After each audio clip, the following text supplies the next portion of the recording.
Madame, Monsieur, bonsoir. Bienvenue dans ce journal. Voici ce qui domine l'actualité. Les innovations technologiques au cœur du Sahara 2019, une conférence de haut niveau pour évoquer les opportunités qu'offre le numérique. Les intervenants sont unanimes sur la question. Il faut pratiquer autrement l'agriculture sur le continent africain, une notion inscrite au programme d'investissement agricole de la Côte d'Ivoire. Et puis les choses bougent aussi dans le secteur du tourisme. Le financement du projet Sublime Côte d'Ivoire avance bien. Les bailleurs de fonds s'engagent pour le développement du secteur. 3 000 milliards de francs CFA mobilisés en Allemagne. Une table ronde organisée à Hambourg. Et puis en Guinée-Bissau, 760 000 électeurs étaient ce dimanche aux urnes. 12 candidats en lice pour la présidentielle. Une journée de vote dans le calme. La CEDEAO a envoyé une mission d'observateurs. Le Sahara 2019 est à son 3e jour. Ce salon met l'accent sur l'agriculture intelligente et l'innovation technologique. Il s'est tenu un panel de haut niveau. Les participants ont conseillé une pratique agricole qui s'appuie sur le numérique. Noël Niayo nous fait le point. Continuer à faire l'agriculture comme par le passé n'est pas la solution, n'est plus la solution. Il faut donc innover. Il faut innover. Voilà l'espoir de l'agriculture africaine en général et de celle de la Côte d'Ivoire en particulier, parce que les défis à relever sont vitaux. La productivité agricole africaine reste encore faible par rapport à celle des autres régions du monde. Un Africain sur 4 souffre encore aujourd'hui de sous-alimentation contre une personne sur 9 pour le monde entier. Si rien n'est fait, la situation alimentaire insuffisante de l'Afrique risque de s'accentuer dans les prochaines décennies pour diverses raisons, dont les principales sont la croissance démographique galopante en Afrique, les changements climatiques qui, en s'amplifiant, mettent en péril la culture et la production animale et augmentent le défi de la sécurité alimentaire. On comprend la pertinence du thème du Sahara 2019. Agriculture intelligente et innovation technologie a l'effet d'offrir à cette agriculture des perspectives. Comment s'y prendre? La FAO, à travers son sous-directeur régional pour l'Afrique, conférencier à l'occasion de cette rencontre de haut niveau, s'est voulu très explicite sur l'accès aux technologies et aux innovations. When it comes to innovation and technology, quand il s'agit de technologie et d'innovation, le manque de connaissances ne peut pas nous servir d'excuse pour maintenir l'agriculture à un niveau aussi bas en Afrique. Il y a beaucoup de connaissances techniques et technologiques. De façon générale, la FAO a fait en sorte de répondre aux problèmes pratiques. Mais la FAO ne peut agir que si et seulement si les pays sont engagés à adopter les technologies et appliquer les connaissances et les innovations. Une opportunité à saisir pour réussir la mise sur orbite de la digitalisation de l'agriculture africaine. Autre temps fort de cette conférence, la remise des prix Castel avec la récompense de 3 lauréates du Burkina Faso, du Cameroun et de la Côte d'Ivoire pour les perspectives qu'offrent leurs différents projets. Et justement, les perspectives agricoles, c'est avec l'innovation technologique. C'est ce qu'a bien compris cet éleveur de poulets de chair à Grand Bassam. Il utilise une technique de réduction des espaces, l'élevage hors sol avec un système automatisé. C'est Mamadou Traoré, le promoteur de cette ferme de volailles. Vous allez le voir, ce n'est pas comme les autres. Allons donc à la découverte de cette initiative avec Jean-Luc Bambo. C'est au bout de cette piste cahoteuse, à 8 km de Grand Bassam, que Mamadou Traoré a installé sa ferme de poulets de chair. C'est quoi le point de la situation actuellement? Tout va bien. D'accord. D'accord. Vous avez fait les livraisons de ce matin? Ce diplômé en commerce et marketing, au cadre dans une entreprise de solutions agricoles, a tout plaqué pour vivre son rêve, l'élevage de volailles. Depuis 3 ans, Mamadou est propriétaire de cette ferme. Ça, c'est l'aliment croissance. Hein? D'accord, les grains sont un peu plus gros. Et puis, voilà. D'accord, d'accord. Ok, super. Une ferme pas comme les autres. Couramment, les gens parlent d'élevage en cage. Il y en a qui parlent d'élevage en batterie. Donc, c'est un style d'élevage qui minimise l'espace utilisé pour maximiser la production. Voilà, donc ici, ce bâtiment, par exemple, principal, lorsqu'il est rempli, nous sommes à 1000 sujets. 1000 sujets sur une superficie de 5 mètres sur 9. Donc ça fait à peu près 45 mètres carrés. Au sol, pour avoir la même capacité de production, il faut aller au-delà. Il faut aller jusqu'à 100 mètres carrés. Issu d'une technologie allemande, l'élevage que pratique Mamadou est l'équivalent de l'agriculture hors sol. Il en est l'un des précurseurs en Côte d'Ivoire. Les poulets ici ne sont pas dans leur fiente, comme au sol. Donc vous voyez, on a des plateaux ici pour récupérer les fientes des poulets. C'est ça l'avantage. Et nous, ici, pour maximiser la propreté, on a un nettoyage quotidien. C'est ce qui fait que vous n'avez pas d'odeur sur la ferme. Vous voyez, le système, il est carrément automatisé.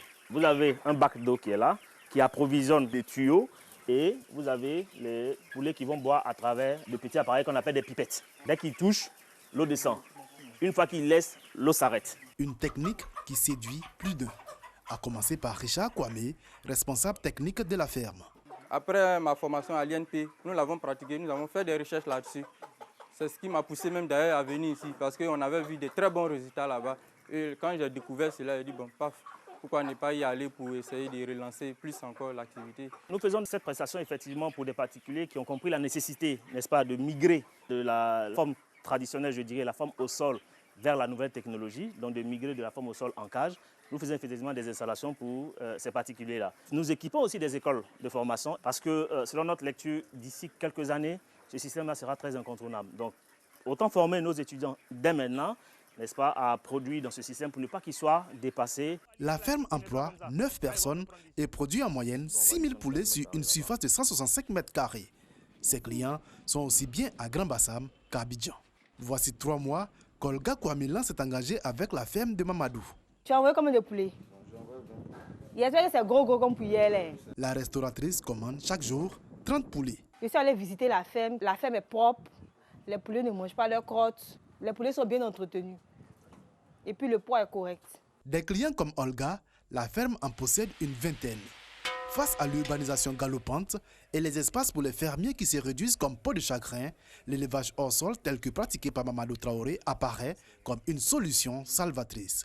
Il faudra tout de même consentir un investissement conséquent que le fermier innovant n'a pas voulu nous révéler.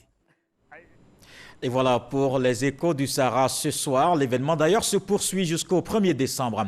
Je vous emmène à présent à Yamoussoukro, séance plénière du Sénat. 6 projets de loi adoptés par les sénateurs vendredi. Il s'agit entre autres des textes pour lutter contre la vie chère, accroissement des recettes fiscales et protection des mineurs. On fait le point avec Léon Brou. La fixation et le contrôle des prix des produits de grande consommation, plus du ressort des seuls commerçants. L'État en devient l'acteur en chef, notamment en cas de flambée des prix, pour assainir la concurrence entre commerçants et surtout protéger le pouvoir d'achat des populations.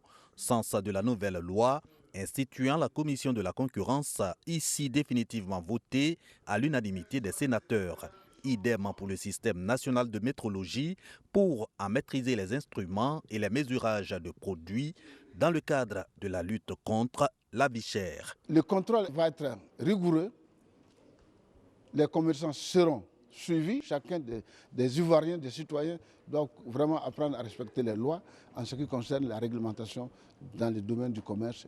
Aussi adopté, toujours à l'unanimité des sénateurs, 3 projets de loi pour renforcer le système judiciaire. S'en trouveront modifier le code de procédure civile, administrative et commerciale et renforcer la lutte contre la corruption. Mieux seront aussi protégés les enfants dans le cadre de l'adoption. Elle protège véritablement les enfants.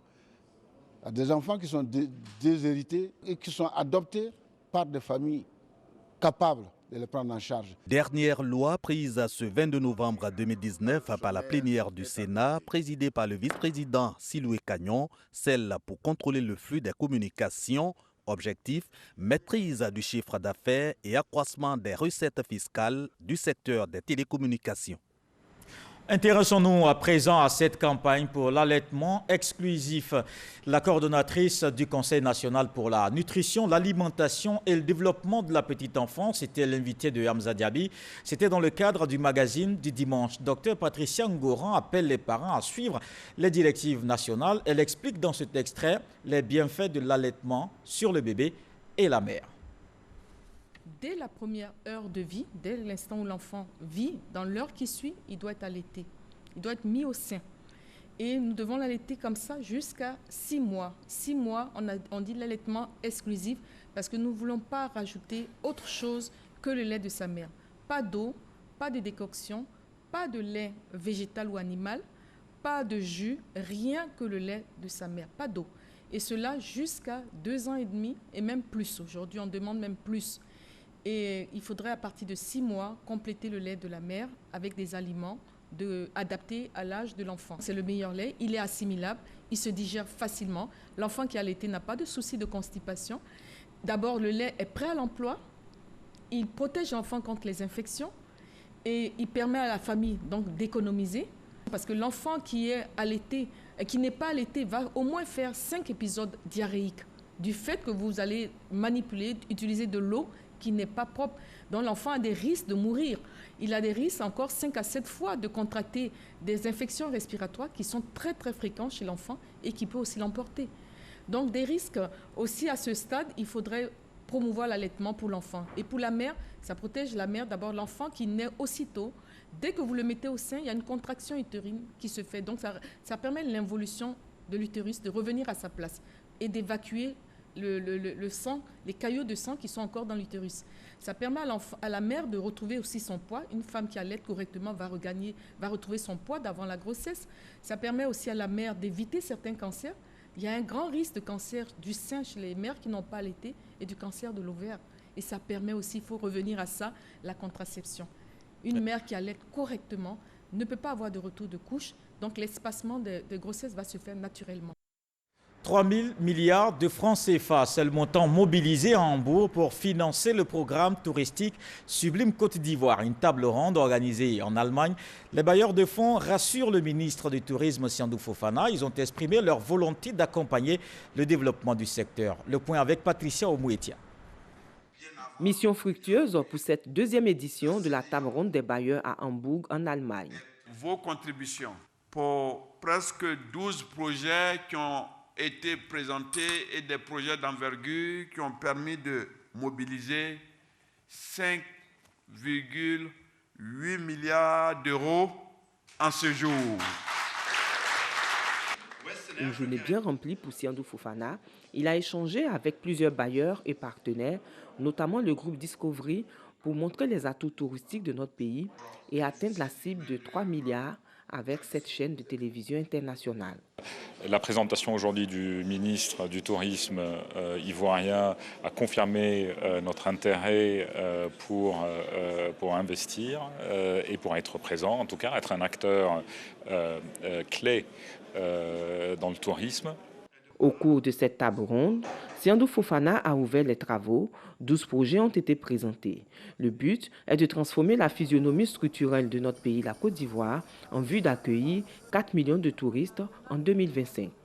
Nous sommes à la 2e table ronde du genre et la moisson a été encore très belle.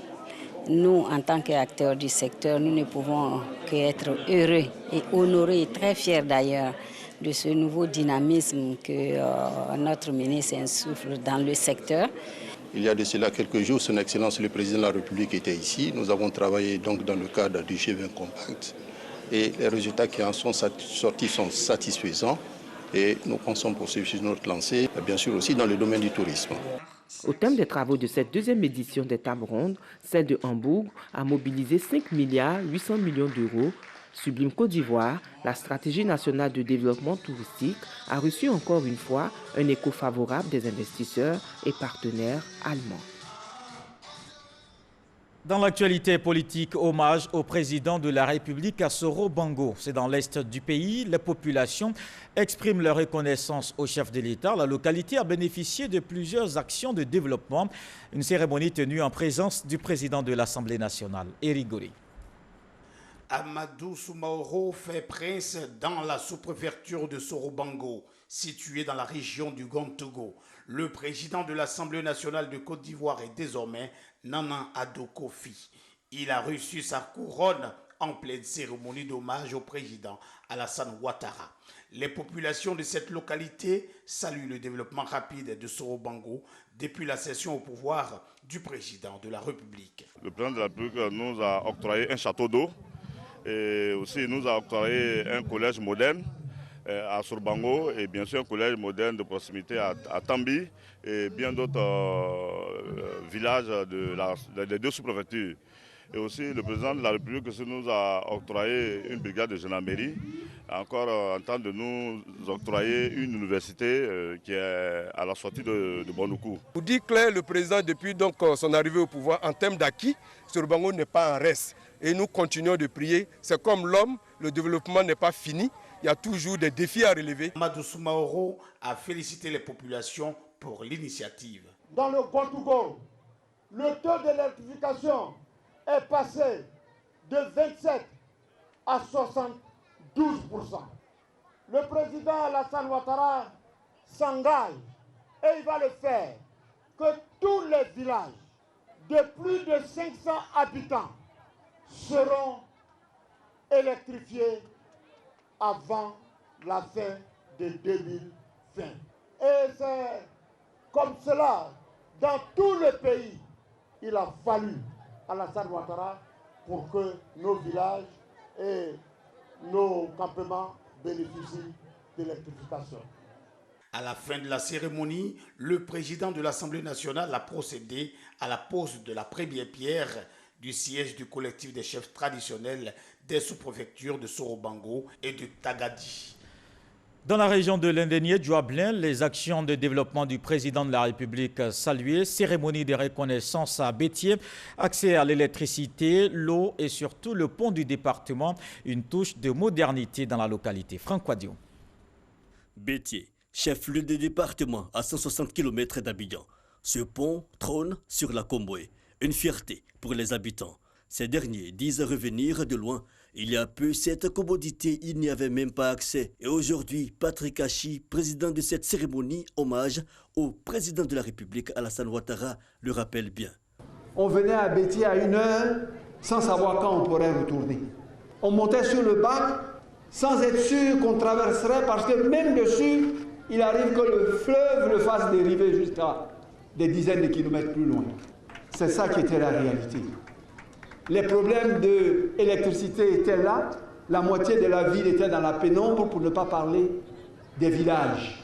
Et les questions de coupure d'eau étaient fréquentes. C'est pour ça que je dis que je suis heureux aujourd'hui. Un sentiment partagé par tous ici. Pont, bitume, accès à l'électricité entre autres, des réalisations à leur bénéfice désormais, d'où cet élan de mobilisation relevé par les différents intervenants. Tout ça se félicite de l'engouement populaire. Autorités politiques, administratives et coutumières disent unir leur voix à celle des populations de Bétier et alentour pour dire merci au chef de l'État, le président Alassane Ouattara. C'est donc le lieu de rendre un hommage appuyé à son Excellence, M. Alassane Ouattara, président de la République de Côte d'Ivoire, dont la politique d'apaisement, de réconciliation et de développement a très vite redonné confiance à la communauté internationale et surtout aux Ivoiriens. Aujourd'hui, la Côte d'Ivoire a décollé et elle est sur le chemin de l'émergence promise en fin 2020. Qui est l'artisan de tout ça? C'est celui que nous célébrons aujourd'hui, le président Alassane Ouattara. Action de remerciement, mais aussi des préoccupations concernant plusieurs infrastructures de base dans la région.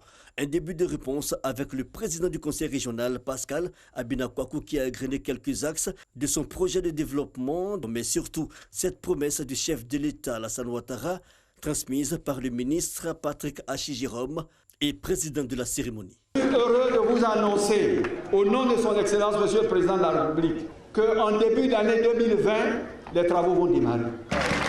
Les travaux, pas de Yaka-Satobrou Bétier, mais de Bétier Yaka-Satobrou vont démarrer. Représentant le Premier ministre Amadou Gon Coulibaly, le ministre de la fonction publique Issa Coulibaly n'a pas manqué de demander aux populations de faire confiance au gouvernement, sans oublier de relever quelques actions au profit du développement à l'échelle nationale. 219 écoles primaires ont été construites en moyenne par an depuis 2011, contre seulement 28 avant. 115 lycées et collèges ont été construits en moyenne par an depuis 2011, contre seulement 22 avant. Le nombre moyen de kilométrage de routes nationales bitumées par an est passé à 193 aujourd'hui contre 99 seulement avant en 2011. Ces statistiques, qui ne sont guère exhaustives, témoignent des progrès concrets réalisés et rassurent sur la grandeur d'un homme d'État qui a su redonner espoir, confiance et fierté aux Ivoiriens et aux Ivoiriens en l'espace de 8 années d'exercice du pouvoir d'État. Des populations heureuses qui n'ont pas manqué de traduire leur satisfaction. Nos populations sont venues comme un seul homme pour dire merci au président parce que nous avons vu que grâce à vous, Bétier a fait un saut qualitatif et il n'y a qu'un seul mot, merci. Merci pour tout ce qu'il a dit. C'était normal qu'on lui dise un merci pour tout ce qu'il a fait à Bétier. Notons-le, le pont de Bétier, un des gros ouvrages au bénéfice de la localité, a été inauguré par le chef de l'État Alassane Ouattara le 22 décembre 2017. Parlons de cet élan de solidarité. Une maison offerte à l'imam Ibrahim Bredji. Il est décédé il y a 2 ans. Il était l'imam de la mosquée de la Maka, un don de l'amicale des anciens de l'AMC. La résidence est située à Diama. Bintou Pekele, Pagasoro Kone. Mon seul regret est de n'avoir pas pu laisser un toit à ma famille, disait Feu Imam Bredji au soir de sa vie. 2 ans après son décès, ce regret de l'homme de Dieu, devenu une réalité grâce à l'amicale des anciens de l'AMC, Association des élèves et étudiants musulmans de Côte d'Ivoire, 3A. Que d'émotions pour la famille Bredji. Les mots sont très faibles à traduire ce que nous ressentons là maintenant. Et la famille, par ma voix, tenait à remercier vraiment pour cette grande œuvre-là. La résidence est composée de 3 appartements de 3 pièces pour chacune de ses 3 épouses.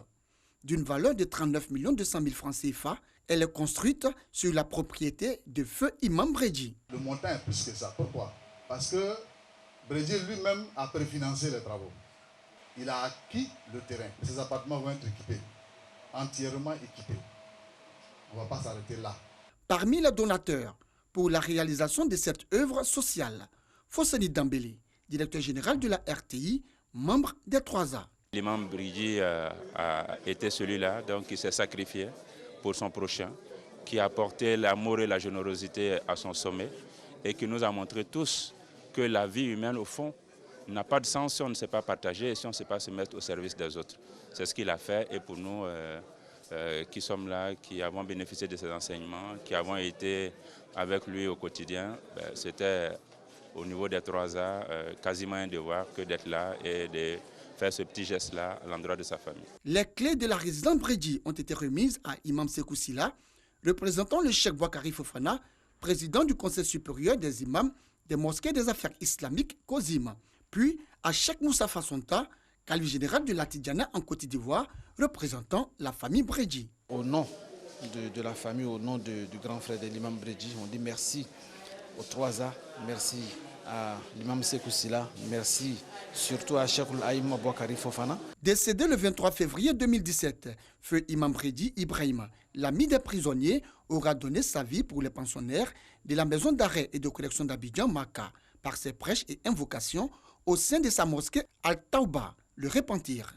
La communauté musulmane ne tarit pas d'éloges pour ses guides religieux qui, de son vivant, a su donner du réconfort à ceux qui en avaient besoin. Les fidèles de l'église Aris étaient au Libéria. Ils ont effectué un pèlerinage à Globale. C'est le village du fondateur de l'église. Recueillement et prières ont marqué ce séjour. Reportage. Pour couronner le programme d'activités religieuses de l'année 2019 de l'église Aris, ces fidèles en quête de connaissances et d'édification ont effectué un pèlerinage à Globale au Libéria. Ce pour témoigner reconnaissance et honorer la mémoire du prophète William Wade Harris, fondateur de l'église Aris. Selon le prédicateur Jules Biti du temple Noé de Yopougon, le pèlerinage de Globale est également un acte majeur de foi dans la vie des croyants Aris, le symbole de la marche du peuple de Dieu sous la conduite des guides spirituels.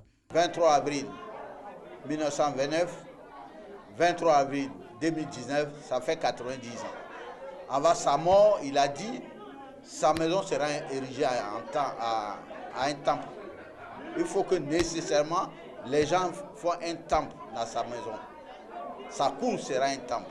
Et c'est pourquoi nous, au temple, nous avons décidé, avec l'ensemble des donateurs, avec les gens qui peuvent nous aider, avec la famille, pour réaliser ces grands temples. Et qui doit faire honneur au prophète William Wadé Harris. Vous savez qu'en 2020, nous sommes en période électorale en Côte d'Ivoire. Nous avons prié pour les élections en Côte d'Ivoire et pour les élections en Afrique. Parce qu'il y a le Burkina, il y a le Togo. Nous ne pouvons pas rester indifférents. Pour la Côte d'Ivoire seule, nous avons prié pour toute l'Afrique, pour que les élections se passent bien. Les organisateurs, ceux qui organisent les élections, qui seront tous impliqués, la commission électorale, le conseil constitutionnel, il faut que Dieu leur donne tous la sagesse. Globally est une terre sainte par excellence pour les croyants Harris. Lors des visites dans ce village, chaque pèlerin exprime ses préoccupations et doléances par prière individuelle. William Wade Harris, né en 1860, était évangéliste et originaire du Libéria. Selon les fidèles Harris, il baptisa 200 000 personnes en l'espace de 18 mois. Il est décédé le 23 avril 1929 dans son pays.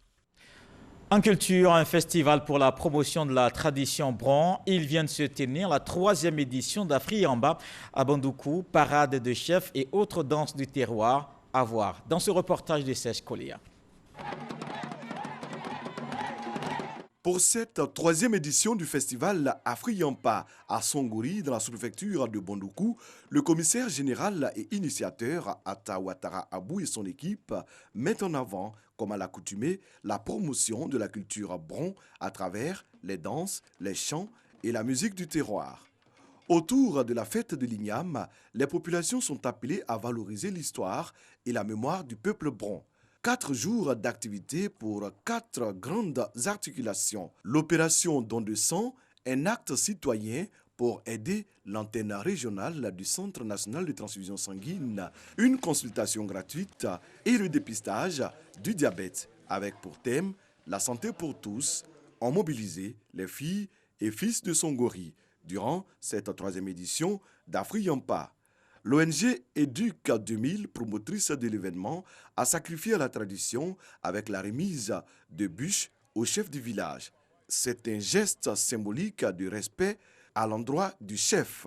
Chaque habitant apporte au roi de l'igname et du bois de chauffe avant la fête de l'igname ou mouroufié. Au rythme du tam-tam royal, le bento a été exécuté. En attendant la 4e édition d'Afri-Yamba, les populations du canton adontais ont marqué leur volonté de voir l'achèvement du centre culturel de Songori. Comme tous les dimanches, place au tour de l'actualité internationale. Voyons ce qui a marqué l'information cette semaine. Aujourd'hui, c'était l'élection présidentielle en Guinée-Bissau. On fait le point complet dans le 7 sur 7 à Traoré. Herman Guivet.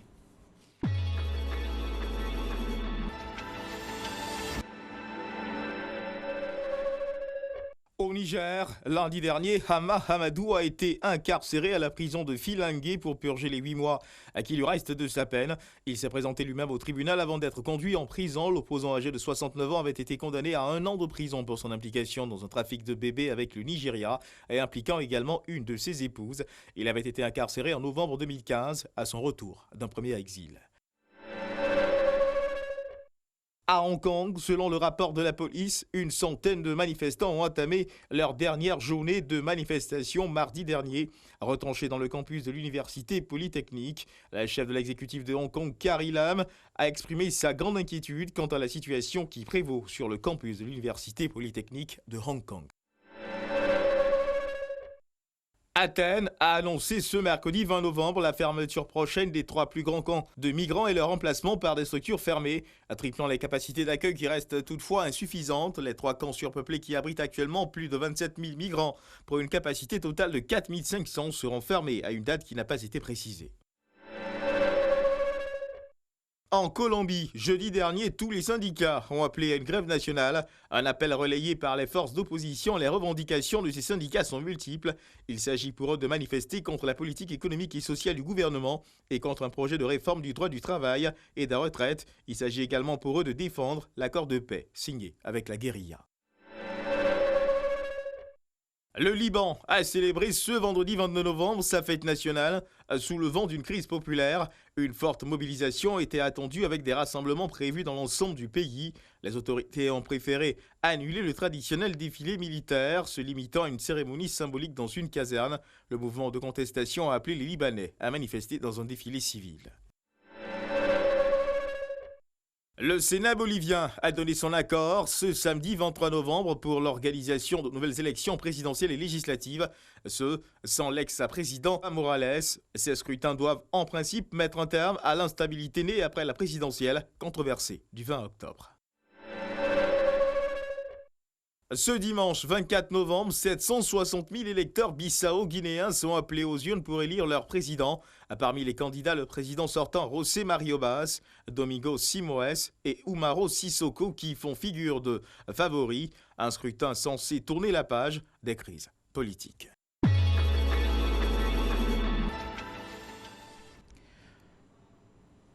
Ce journal est terminé. Merci de l'avoir suivi. N'oubliez pas de visiter nos plateformes rti.ci et rti.info. Demain, retrouvez Marine Pognan. Très bon début de semaine. Bonsoir.